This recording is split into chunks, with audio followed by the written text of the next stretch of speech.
Ciao.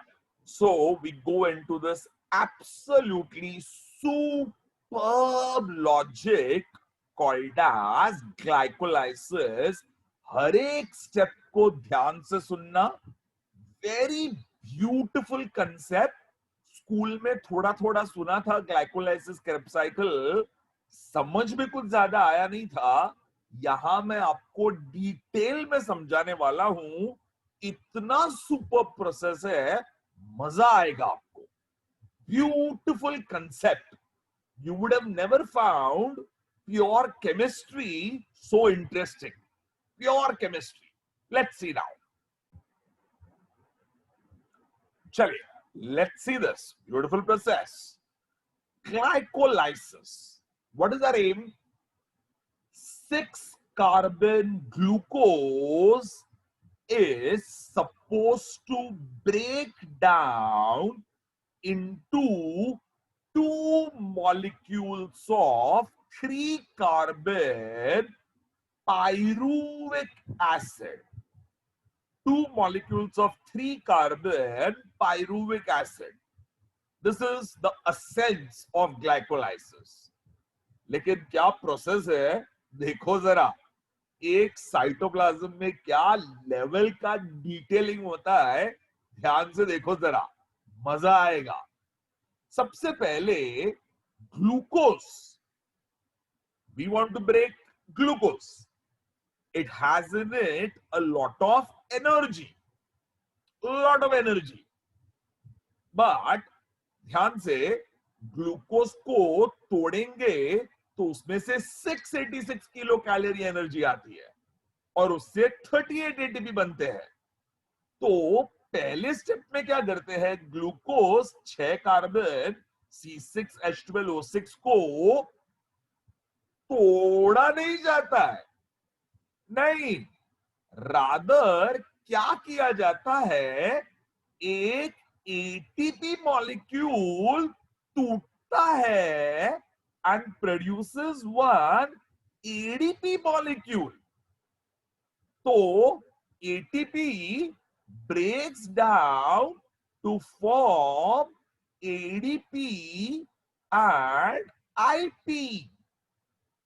ATP forms ADP and IP, and do we remember ATP has in it ADP, IP, और कितना energy होता है, 7.3 kilo calorie bond होता है. Now ATP का क्या बन जाता है, ADP and IP, inorganic phosphate, with 7.3 kilo calorie energy gets added to glucose. Glucose को वो ऐड हो जाता है to its 6th carbon. Glucose is what, C6H12O6. तो उसके अंदर कितने कार्बन है, 6. और एटीपी टूटता है to form ADP and IP, inorganic phosphate, H3PO4, with 7.3 kilocalorie and gets added to glucose at its 6th carbon. तो 6वें कार्बन पे ग्लूकोज के एक फॉस्फेट आ गया. What is the substance now called glucose 6-phosphate? Glucose 6-phosphate. तो आपने क्या किया, ग्लूकोज को तोड़ने की जगह और उसमें से एटीपी निकालने की जगह आपने उसमें एटीपी का एनर्जी डाल दिया. तो what is the logic, we are suppose to break glucose which is called catabolism and release energy to produce ATP. और यहां उल्टा किया हमने, ग्लूकोज को तोड़ा नहीं और एटीपी नहीं बनाए, एटीपी को तोड़ा और एनर्जी ग्लूकोज से बाहर नहीं निकली, एटीपी की एनर्जी ग्लूकोज के अंदर गई. तो rather than catabolism, we are doing anabolism. What is the meaning of catabolism? Break and release energy. यहां हम लोग क्या कर रहे हैं? We are giving energy, which is called anabolism.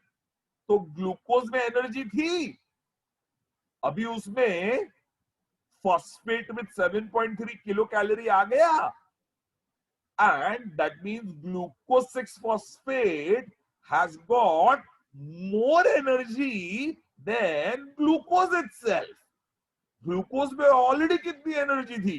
686 kilo calorie. I'm so sorry, not 673, 686 kilo calorie.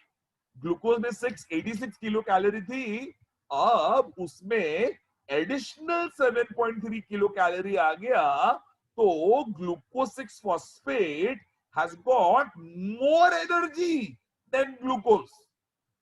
क्या कर रहे हो आप? ठीक है, देखते हैं आगे. Next step, glucose 6 phosphate undergoes, by the way, what is this process called? इसे कहते हैं phosphorylation. जब ATP breaks down to form ADP and phosphate with high energy bond gets added to glucose. What is that process called as? Phosphorylation. To take in a phosphate. Phosphate अंदर लेते हैं. Phosphate अंदर लेते हैं glucose में. That is called phosphorylation, which is the first step of glycolysis. And what did glucose become? 6 carbon glucose. Phosphate got added to its 6th carbon from ATP. Phosphate got added to its 6th carbon to become glucose 6 phosphate. And this is more richer in energy compared to glucose.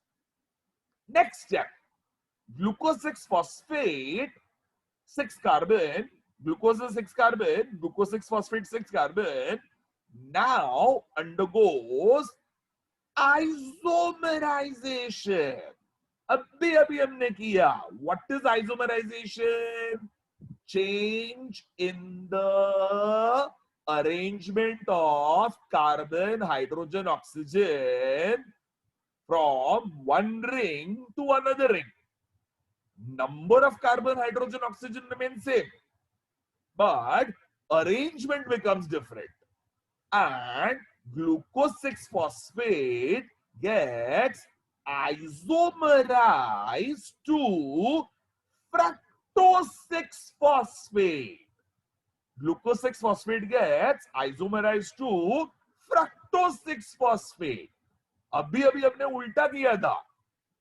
You remember, before glycolysis, plant में sucrose became glucose and fructose. And fructose underwent isomerization to form glucose. तो fructose isomer बना था glucose का. But glycolysis में क्या होता है? Glucose 6 phosphate undergoes isomerization to form fructose 6 phosphate. Fantastic. Fructose 6 phosphate बन गया. And fructose 6 phosphate now again undergoes phosphorylation. Yani one more ATP breaks down to form ADP. One more ATP breaks down to form ADP. And ATP becomes ADP, and the phosphate with 7.3 kilocalorie energy now gets added to fructose 6 phosphate. By the way, fructose 6 phosphate के कौन से carbon पे phosphate है? 6th carbon. That is the reason we call it fructose 6 phosphate. और अभी ATP टूटा, forms ADP, and phosphate with 7.3 kilocalorie energy comes to fructose and gets attached to the first carbon.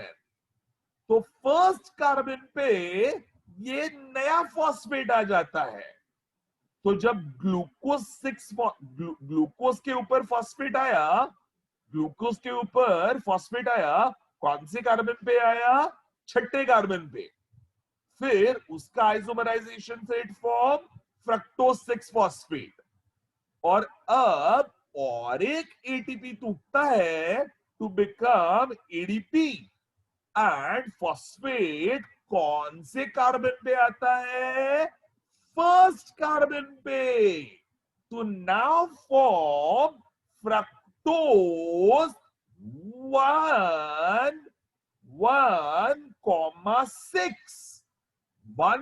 1,6 diphosphate. What is the substance form called? Fructose 1,6 diphosphate. Wow! Fructose 1,6 diphosphate बन गया. This तो becomes ultra rich in energy. कितनी energy आ गई? सबसे ज्यादा energy fructose 1,6 diphosphate में है। क्यों? क्योंकि ग्लूकोज में ऑलरेडी 686 किलो कैलोरी थी बिफोर ब्रेकिंग। अब हमने एक एटीपी तोड़ के उसको 7.3 किलो कैलोरी ऐड करवा दी टू बिकम ग्लूकोज 6 फॉस्फेट। फिर उसका आइसोमराइजेशन करके फ्रक्टोज 6 फॉस्फेट, उसमें और एक एटीपी का एडीपी बनाया और एक फॉस्फेट आ गया with 7.3 kilo calorie to become fructose 1,6 diphosphate. तो neat point of view, which chemical has the highest energy in it? Glucose, pyruvic acid, some other chemical, and fructose 1,6 diphosphate. सबसे ज्यादा energy किसमें होगी? Glucose, fructose, pyruvic acid, fructose 1,6 diphosphate. सबसे ज्यादा किसमें energy होगी? Fructose 1,6 diphosphate.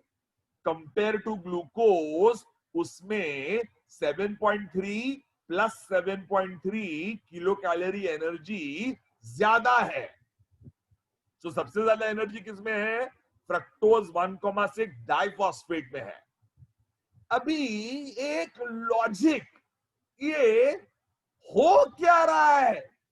अरे हमको ग्लूकोज तोड़ के उसमें से एटीपी बनाने हैं और यहां कैटाबॉलिज्म करना है। उसकी जगह हम क्या कर रहे हैं? एटीपी को तोड़ के ग्लूकोज के अंदर फॉस्फेट के साथ और एनर्जी डाल रहे हैं। तो glucose rather than breaking and releasing energy is becoming more energy rich to become fructose 1,6 diphosphate। तो क्या सेल पागल हो गया है? साइटोप्लाज्म कर क्या रहा है ये? What is the logic? ये आपको नोट्स में नहीं मिलेगा, आपको एनसीईआरटी में नहीं मिलेगा। याद रखना, केमिस्ट्री में सुना होगा, anything energy rich can release energy, but only if it is unstable. Glucose is very rich in energy, 686 kilocalorie, but it is a very stable compound. And anything stable, the bonds of carbon, hydrogen, oxygen don't break. So, अगर आपको glucose को break करना है तो पहले glucose को unstable बनाना पड़ेगा. And how do we make any chemical unstable? If you've heard of it, bombard it with energy. Stable compound में एनर्जी डाल लो. अगर उसमें एनर्जी ऐड हो जाएगी, it will become unstable. Then it will break. इसलिए हमने ग्लूकोज जो स्टेबल है C6H12O6 ब्रेक नहीं हो सकता है, उसके अंदर 2 एटीपी डाले, एक टू फॉर्म ग्लूकोज 6 फॉस्फेट और एक to form fructose 1,6 diphosphate. And दो एटीपी की वजह से 7.3, 7.3, 14.6 किलो कैलोरी एडिशनल आ गया फ्रक्टोज 1,6 डाइफॉस्फेट के अंदर. It becomes excessively rich in energy, becomes unstable, and now it will break. So who breaks? Not glucose. Who breaks? Fructose 1,6 diphosphate breaks. And what does it break down? It breaks down to form 2 molecules. A 3-carbon compound which is called dihydroxyacetone phosphate, DHAP. Dihydroxyacetone phosphate, DHAP. And one more 3-carbon compound, 3-phosphoglycer aldehyde. 3-PGAL, 3-phosphoglycer aldehyde, 3-PGAL. तो fructose 1,6 diphosphate कितने carbon थे उसमें? 6 carbon. By the way glucose में कितने carbon थे? 6. And glucose 6 phosphate में कितने? 6. Fructose 6 phosphate में कितने? 6. फ्रक्टोज 1,6 डाइफॉस्फेट में कितने कार्बन है? 6. और अब 6 कार्बन वाला मॉलिक्यूल बीचों बीच टूटता है. Break centre, absolutely through the centre, and forms 2 molecules of 3 carbon. 2 molecules of 3 carbon. One 3-carbon compound is called as dihydroxyacetone phosphate, DHAP, and another 3-carbon compound called 3-phosphoglycer aldehyde. तो phosphate total कितने थे? 1,6 diphosphate थे. So there were 2 phosphate, and after breakdown एक phosphate किधर चला गया? Dihydroxy acetone phosphate में एक फॉस्फेट चला गया. और दूसरा फॉस्फेट किधर चला गया? 3-फॉस्फोग्लिसर एल्डिहाइड में फॉस्फेट चला गया. तो एक फॉस्फेट डाइहाइड्रोक्सी एसीटोन फॉस्फेट में चला गया और दूसरा फॉस्फेट 3-फॉस्फोग्लिसर एल्डिहाइड में चला गया. This breakdown is scientifically called as cleavage. अरे ये तो वर्ड सुना हुआ है. जब जाइगोट 2 ब्लास्टोमियर में एग्जैक्टली ब्रेक होता है, it is called cleavage. Similarly, when fructose 1,6 diphosphate breaks exactly into 2 compounds and 6 carbon become exactly 3 carbon, 3 carbon. Then what is that breakdown also called? Cleavage. And which are the 2,3 carbon compound? Dihydroxyacetone phosphate 3 carbon DHAP and 3-phosphoglyceraldehyde 3 carbon 3-PGAL. तो याद रखने के लिए DHAP and PGAL, एक धाप मार रहा है, दूसरा पागल है। याद रखो ऐसे ही। तो एक धाप मार रहा है और दूसरा पागल है।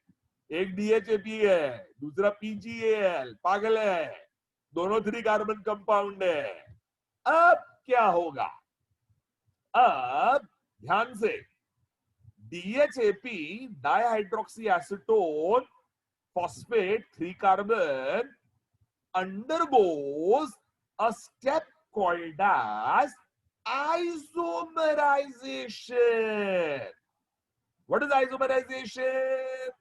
Change in the carbon, hydrogen, oxygen number without, change in the carbon, hydrogen, oxygen structure without undergoing a change in number. Number remains same. 3 carbon remains 3 carbon, but structure becomes different. And what does DHAP do?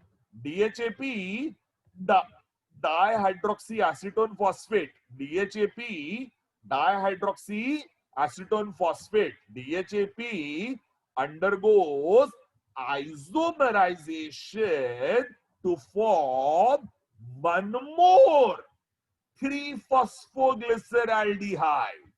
तो 3-phosphoglyceraldehyde और एक बन जाता है।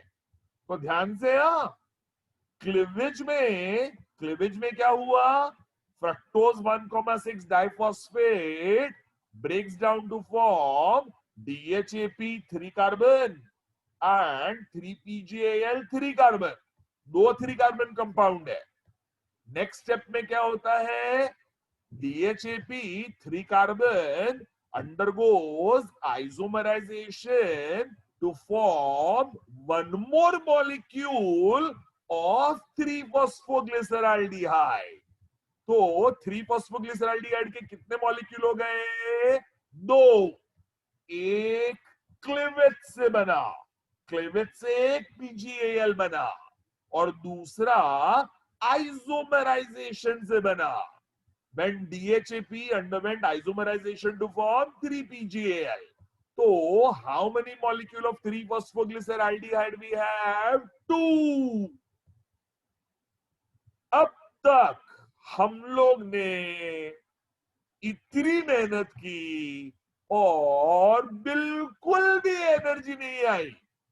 कितने steps हो गए, glucose ने अभी तक एनर्जी रिलीज ही नहीं की है। सिर्फ एटीपी लिए और बाद में क्लीवेज हुआ, DHAP बना, PGAL बना, एक ढाप, एक पागल, और ढाप ने उल्टा करके आइसोमर करके और एक पागल बना दिया। तो 2 पागल हो गए। 1 DHAP isomerizes to form one more PGAL and 2 molecule of 3-PGAL. Energy किधर है बाबा? 38 ATP बनाने, अभी तक किधर गई? एनर्जी नहीं है। कोई बात नहीं है, चलो अब हम लोग देखेंगे एनर्जी कहां से बनेगी। Let's see how energy is actually now produced.